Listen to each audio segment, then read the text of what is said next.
O Senhor esteja convosco. Ele está no meio de nós. Proclamação do Evangelho de Jesus Cristo, segundo Lucas. Glória a vós, Senhor. Naquele tempo, o anjo Gabriel foi enviado por Deus a uma cidade da Galileia chamada Nazaré, a uma virgem prometida em casamento a um homem chamado José. Ele era descendente de Davi e o nome da virgem era Maria. O anjo entrou onde ela estava e disse: Alegra-te, cheia de graças, o Senhor está contigo. Maria ficou perturbada com estas palavras e começou a pensar qual seria o significado da saudação. O anjo então disse-lhe: Não tenhas medo, Maria, porque encontraste graça diante de Deus. Eis que conceberás e darás à luz um filho, a quem porás o nome de Jesus. Ele será grande, será chamado Filho do Altíssimo, e o Senhor Deus lhe dará o trono de seu pai Davi. Ele reinará para sempre sobre os descendentes de Jacó, e o seu reino não terá fim. Maria perguntou ao anjo: Como acontecerá isso, se eu não conheço homem algum? O anjo respondeu: O Espírito virá sobre ti, e o poder do Altíssimo te cobrirá com sua sombra. Por isso o menino que vai nascer será chamado Santo, Filho de Deus. Também Isabel, tua parenta, concebeu um filho na velhice. Este já é o 6º mês daquela que era conhecida estéril, porque para Deus nada é impossível. Maria então disse: Eis aqui a serva do Senhor, faça-se em mim segundo a tua palavra. E o anjo retirou-se. Palavra da salvação. Glória a vós, Senhor. Que as palavras do Santo Evangelho perdoem os nossos pecados. Amém.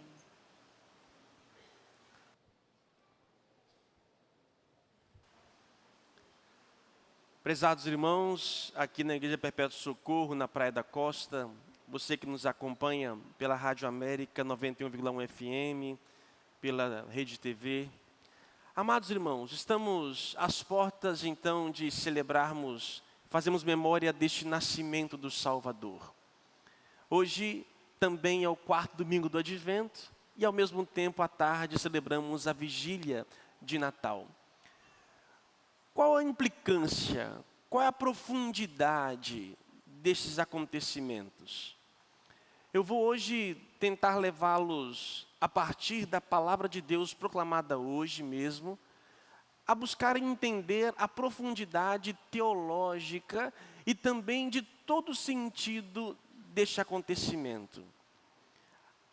Ater-me às leituras. A primeira leitura que nós ouvimos, tirada do livro de Samuel, aqui nos fala de Davi. Davi quem foi? Foi um grande rei de Israel. Davi conquistou muitas terras, povos, outras nações, e todas foram submetidas a Israel. É o grande rei de Israel, se chama Davi. E ele, depois que conquistou tantas coisas, deitado no seu palácio de cedro, ele sente e percebe que a Arca da Aliança estava numa tenda. O que é a Arca da Aliança? Construída no templo lá de Moisés para guardar as tábuas da lei. O que são as tábuas da lei? Os 10 mandamentos. Com essas tábuas, com essa Arca da Aliança, Davi ampliou o seu território. Tinha vezes que eles iam para as batalhas e colocavam a arca à frente, não tinha para ninguém. Não tinha para ninguém. Teve vezes, inclusive, que a própria arca fora roubada pelos filisteus, e foi quando o povo de Israel começou a perder, até que recuperaram de novo a arca. A arca é o símbolo da presença de Deus. E aí Davi sente, olha, não pode eu estar aqui num palácio de cedro, enquanto a arca do Senhor está numa tenda. Não, vamos construir para ela também um palácio. Só que neste momento surge Natã, um profeta. E iluminado por Deus, Deus fala a Natã para dizer a Davi: Davi, não será você que irá construir para mim uma casa, um palácio, um templo. Quando chegar o fim dos teus dias e repousares com os teus pais, ou seja, uma frase bonita para dizer, quando você morrer, então suscitarei depois de ti um filho teu, e confirmarei a tua realeza. Eu serei para ele um pai, e ele será para mim um filho. Tua casa e o teu reino serão estáveis para sempre diante de mim, e teu trono será firme para sempre. Esta foi a profecia feita então a Davi pela boca de Natã. É verdade que depois de Davi, surgiu um dos teus tantos filhos, surgiu aquele que iria construir, que construiu o templo. É o rei? Filho de Davi? Salomão. Salomão então foi um grande rei também, um homem de sabedoria, e construiu o templo de Jerusalém, e ali guardou as tábuas da lei. Pensavam-se, a profecia foi realizada, mas não plenamente. A profecia não fala somente de Salomão, mas falava de um outro filho de Davi que estava por vir. E nós vamos então ao evangelho de hoje. Quando o anjo anuncia a Maria, ela pergunta: como será isto? O anjo diz que a sombra do Altíssimo conceberá, darás um filho. E diz que essa criança que virá de Maria, ele será grande, será chamado Filho do Altíssimo, e o Senhor Deus lhe dará o trono de seu pai Davi. Ao mesmo tempo, pai de Maria e pai de Jesus. Ele é filho do Altíssimo, mas também é filho de Davi. Ele reinará para sempre sobre os descendentes de Jacó, e o seu reino não terá fim. Diz aqui, o Senhor Deus lhe dará o trono do seu pai Davi. Então aquilo que foi prometido a Davi, que seria construído então um templo, uma morada, se realiza em Maria. Maria, portanto aqui, nela acontece o primeiro templo vivo. Se antes se preocupava em uma tenda ou um templo para guardar a arca da aliança com as tábuas da lei, aqui nós temos a nova arca da aliança, que não carrega mais em si tábuas da lei, mas carrega e traz em si a própria lei, que é o amor. Não simplesmente os 10 mandamentos, mas que se resume em um só, a lei do amor. Maria se torna o templo.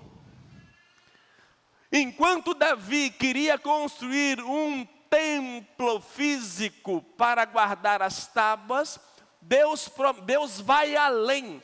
Davi, eu não quero somente um templo, e é interessante que o templo foi construído. O templo foi construído. E ali durou-se séculos. Houve algumas vezes que caíram, derrubaram, tomaram, quebraram.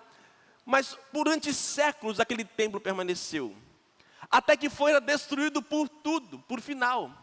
Lembra de Jesus quando chegou em Jerusalém? E olhando o templo e diz: o que vocês estão admirando? Não ficará pedra sobre pedra. E diz ainda: podem destruir, que eu o reconstruirei em 3 dias. Jesus falava não somente do templo físico, mas do seu templo. No momento em que Jesus morreu, na cruz, trovões, relâmpagos, e o que diz? O véu do templo se rasgou. Porque no templo de Jerusalém, havia tipo um quartinho no fundo, e havia tipo uma cortina, um véu, que só podia entrar lá dentro uma vez por ano, só uma pessoa podia entrar lá. O sumo sacerdote. E ele que entrava uma vez por ano, só lá tinha acesso. O que tinha lá dentro? As tábuas da lei, a arca da aliança. Quando Jesus morre na cruz, o véu se rasga, e assim todos passam agora a ser templos, através da aceitação de Cristo. Se tornam então templos morada, não simplesmente das pedras, mas do próprio Deus, do próprio Cristo. Por isso, esta noite que celebramos é o início da profecia realizada em modo jamais visto e imaginado pelos homens.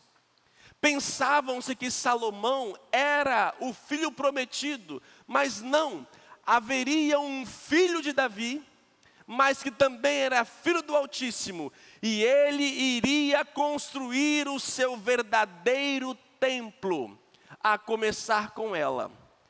E olha que interessante, da mesma forma que Davi estava no palácio de cedro, e se angustiava pela lei de Deus, estar numa tenda, onde foi nascer o templo de Deus? Em meio aos animais. Porque nos palácios também não se encontravam moradas. Todas as hospedarias tomadas. E quando Deus resolve armar sua tenda, Shekinah, quando Ele arma a sua tenda no meio do seu povo, também no meio do seu povo não encontra. Enquanto todos estão em seus palácios de cedro, Ele está no meio da estrebaria. Amados irmãos, a partir então de Maria, o primeiro ser humano, morada. Através dela Deus se torna carne. E ali realmente é gerada para a humanidade. Foi pelo sim, diz ela, eis aqui a serva do Senhor, faça em mim segundo a tua palavra. E a palavra se fez carne e habitou entre nós. Para nós isso é profundo. Assim, amados irmãos, nós cristãos temos que celebrar esses dias. Porque foram nesses dias, lógico, ligado à Páscoa, né? Toda a nossa fé cristã está vinculada à Páscoa. Se Jesus Cristo não tivesse ressuscitado, vã seria a nossa fé. É porque Ele ressuscitou que nós olhamos para trás. Eu digo todo ano para vocês isso. Foi porque Ele ressuscitou. Nossa, Ele ressuscitou, então Ele é diferente. Nossa, então Ele é o quê? Ele é Deus. Então se Ele é Deus, mas como? Como Ele viveu? Onde Ele nasceu? Quem foram os seus? E assim nós olhamos para trás e percebemos como o Deus Todo-Poderoso pôde então e se fez carne. E ali ganha uma dimensão profunda por causa da ressurreição de nosso Salvador. E nós cristãos devemos sim celebrar e não podemos deixar substituir esse dia por nada, nem mesmo cair no esquecimento. Porque nós também nos presenteamos. Por quê? Porque nós estamos presenteando o templo de Deus, a morada do Senhor. Porque eu vejo e procuro ver Deus em você, senão que Deus possa desabrochar no seu interior. Esse é o grande sentido. E nós somos morada. E nós não podemos ficar, nós aqui num palácio de cedro, enquanto tem tantos outros aí que nem tenda tem. Temos que cuidar daqueles também, como Davi se preocupava com a palavra, com a lei de Deus, com as tábuas da lei. Temos que nos preocupar com todos, de modo especial também ainda mais os batizados, porque eles são também moradas e templo do Senhor. Por isso vai dizer São Paulo que o nosso corpo é templo, morada do Espírito Santo. E assim, quando eu ofendo uma pessoa, brigo com uma pessoa, e será que posso ter qualquer desavença com uma pessoa, estou também tendo com o próprio Deus, porque Deus está ali, se faz morada tanto em mim como nele. A partir de hoje, essa é a profundidade da liturgia. Hoje, então, celebramos a noite de modo especial e nos preparamos agora para ver este grande momento, onde a humanidade se torna templo. São bonitos os templos, nós temos que construir, faz parte de nossa fé. O templo físico, nós guardamos as reservas eucarísticas, é um lugar de congregar. É importante o templo físico, mas muito mais do que essas paredes, é o templo ser humano, é a morada de Deus. Assim como temos respeito pela casa de Deus, se aqui viemos, tanto quanto devemos ter com o outro, que é também morada do Altíssimo. Maria, a primeira que realmente realiza em si a graça, e através dela todos nós temos também, de modo inferior, porque hoje podemos comungar do Cristo vivo na hóstia. Ela gera o Salvador. Eu já fico impressionado com a graça da maternidade. A maternidade já é uma graça. Você vê ali um ser humano se desenvolvendo. Imagina esse ser humano sendo o próprio Deus. Está grávida? Vem cá, gravidinha. Faz favor. Que bonitinha. Quantos meses? 5 meses? Já tem sexo? Já sabe o sexo? Laís. 5 meses aqui sendo gestada, uma criança, que daqui a alguns meses estará correndo para essa casa, para essa igreja e assim por diante. Imagina um ser humano, uma mulher, trazer dentro de si, gerar dentro de si o próprio Deus. Eu não posso achar que a graça dessa maternidade se compara àquela graça. O que nós trazemos aqui, o que é trazido aqui, é fruto do amor humano, mas ali é fruto do amor divino. O que traz aqui a Laís sequer se compara ao menino Deus. Não podemos comparar aqui Jesus Cristo com qualquer outro precioso ser humano que possa vir.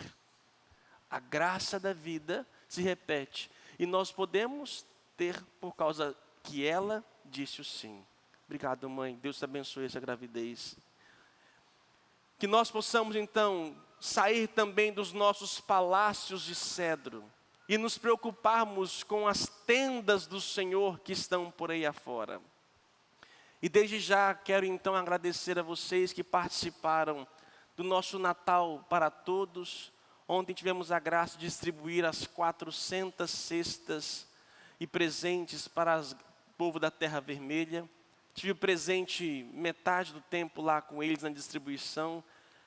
Não sabemos a dimensão que isso impacta na vida das pessoas. Foram 400 famílias cadastradas, só que naquela hora começavam a surgir outras pessoas. E aí é de cortar o coração. É de cortar o coração. E é tão pouco para a gente transformar esse mundo.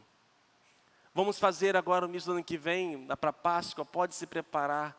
Nós vamos, se Deus permitir, vamos colocar em toda Terra Vermelha filtro. Mesmo que seja aquele de barro. Porque percebemos, meus irmãos, que é uma corrente. É porque tomam água ruim, que estão surgindo doença, que vão para o hospital, que não sei o quê. E às vezes a cura está ali na cura básica, a raiz dos nossos problemas. Vamos gastar milhões que seja, para poder ali então, por que Terra Vermelha? Pode ser outros lugares, mas temos que dar certa dignidade para o nosso povo. Não podemos ficar em nossos palácios de cedro, enquanto Jesus também se encontra ainda nas tendas das nossas periferias. Se o poder público insiste em deixar Jesus na manjedoura, no meio dos animais, o público de Deus vai fazer com dignidade. Seremos nós os pastores, seremos nós os reis magos que estarão, porque se nós continuarmos a esperar por este povo de poder público, Jesus Cristo irá morrer à míngua. Que sejam nós cristãos sem pretensão alguma, que levemos ali somente com a dignidade de trazer Cristo para uma morada digna. E aí sim, Deus estará no lugar certo. Louvado seja o nosso Senhor Jesus Cristo.